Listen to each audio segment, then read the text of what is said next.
This is the Yokomo ready to run. One of the best values that you can get in getting into the rear-wheel drive RC drift scene.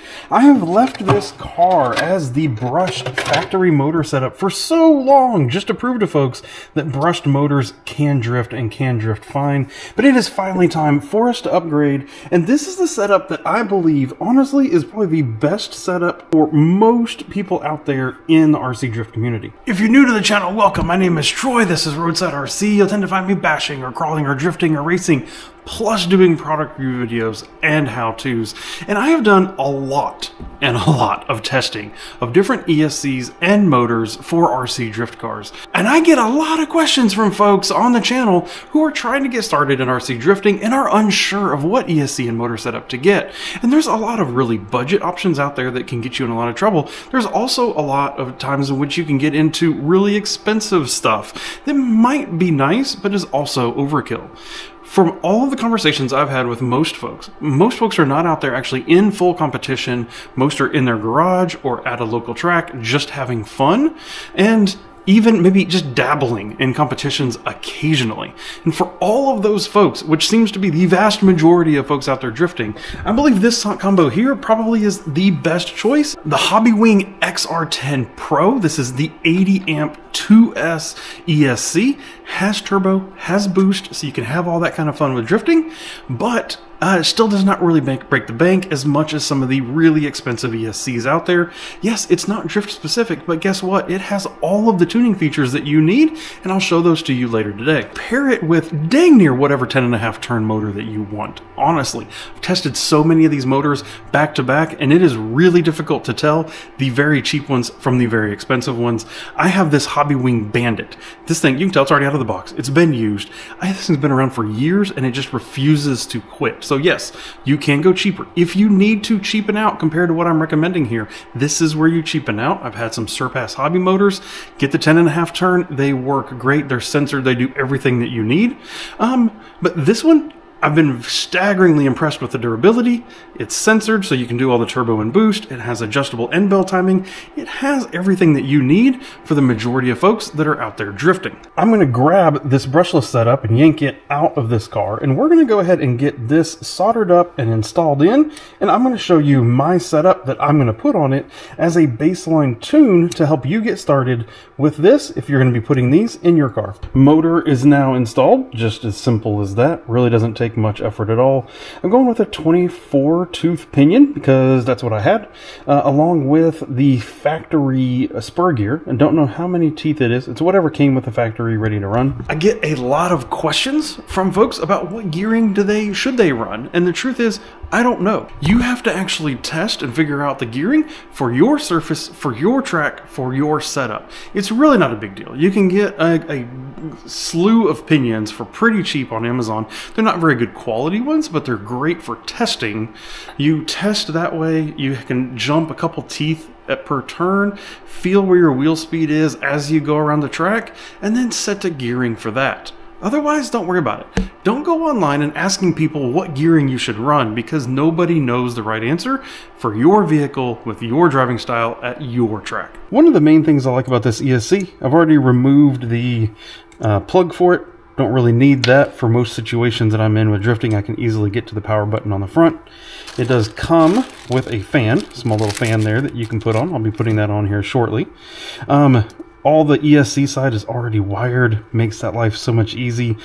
All you gotta do is solder plugs on it and solder it to the motor. Super easy from that side. One of the things I really like about this is when you compare it to the XD10, which is Hobbywing's drift specific ESC, it's so much lighter weight and so much smaller packaging compared, and so much cheaper, and has all the same tuning features. So instead of buying the XD10, buy this instead and just tune it. That's all you got to do.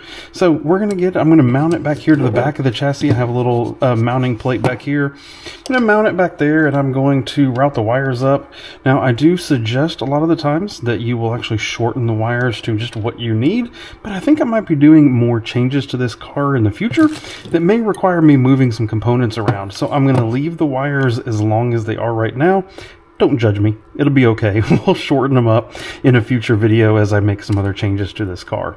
But right now, we're just going to get it mounted up, get plugs on it. I'm a big fan of putting bullet plugs on for the battery wires.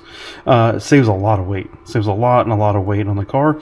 But this is going to be my younger son's car, and I'm really nervous about the fact that he may plug it in backwards. And so it's going to get a XT90, big old fat XT90 plug on it. Might steal the one off of the ESC that was over here. And that way you can't plug it in backwards and it's easy to grab. Now, motor's been in. I have the ESC mounted up back here, making sure that my sensor wire's plugged in. I also soldered on the 3 motor wires, plugged the ESC into the receiver channel 2, as it should be. The first thing that we're going to need to do is actually calibrate the ESC to the controller. So we're going to hold until it starts to beep. Okay, and then we're going to leave the throttle at neutral, hit it once, full throttle, hit it once, full reverse, and then we're going to leave it go. If you'll notice the fan still hanging out over here, do not have it plugged in yet. That's because if you're going to program this, you got to use the multifunction, the LCD program box. But that plugs into the same place as the fan power port, and so we're going to just have this plugged in for now. On the Hobbywing program box, we're going to come in, okay, it's going to connect to the ESC. And in our manual, it shows all of the different program modes that we can go through. Now, the first one that we need to fix is it's actually only forward brake. You can see I don't have any reverse, so we're going to go to forward, reverse, and brake. We're going to click OK and save that in there. We're then skipped all the way down here to boost timing. We're going to change that value up to about 15 degrees. The starting point that I almost always use on ESCs is 30 degrees on the motor, 15 degrees boost, 15 degrees turbo. That's total 60 degrees. And then the start, the finish, the exact timing and all that can be then tuned from there. The next items are then boost is controlled by RPM, which is fine. Boost starts at 6,000 RPM, ends at 22,500. Honestly, until I drive and really test with the car more, I'm just going to leave it exactly as that. On the turbo timing, again, we're going to do the same thing. We're going to bump it up to 15 degrees. We're going to let that come in. On the turbo delay, I actually want it to hit as soon as I hit full throttle. So, oh, I just skipped it.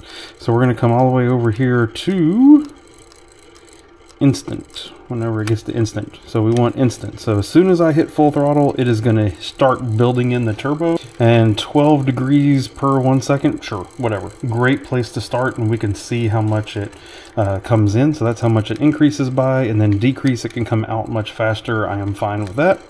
And then at that point, we've come all the way around to the whole thing here. We are done with the first baseline tune.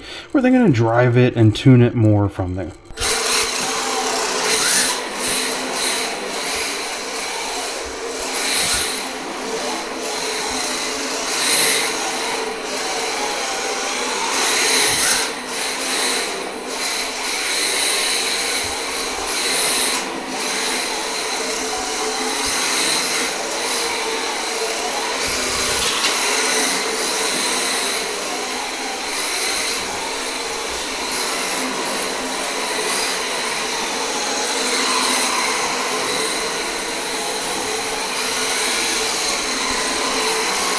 This ESC and motor combo just works so good. I can't say enough good things about it. And for the value you get, the price you pay, what you get out of it is really hands down, I think, the best bang for the buck that you can get in RC drift. And I think the majority of folks out there, if you're new to drifting, if you're looking to see what kind of combo you think you want to get, this pair right here, highly recommend it. So if you're curious about anything else drift tech related, I have a whole playlist that'll be popping up to your right over here. Please feel free to jump over there and check out one of those videos. If you have any comments or questions about what I've done, leave them down in the comment section below, and I'll be happy to help you there. If you're interested in buying this setup, there's actually links in the video description. Those are actually affiliate links. So if you buy anything using those links, I get a little kickback. It helps me make more videos just like this. So I hope you found it useful, and we will see you in one of these upcoming videos. Thank you, and goodbye.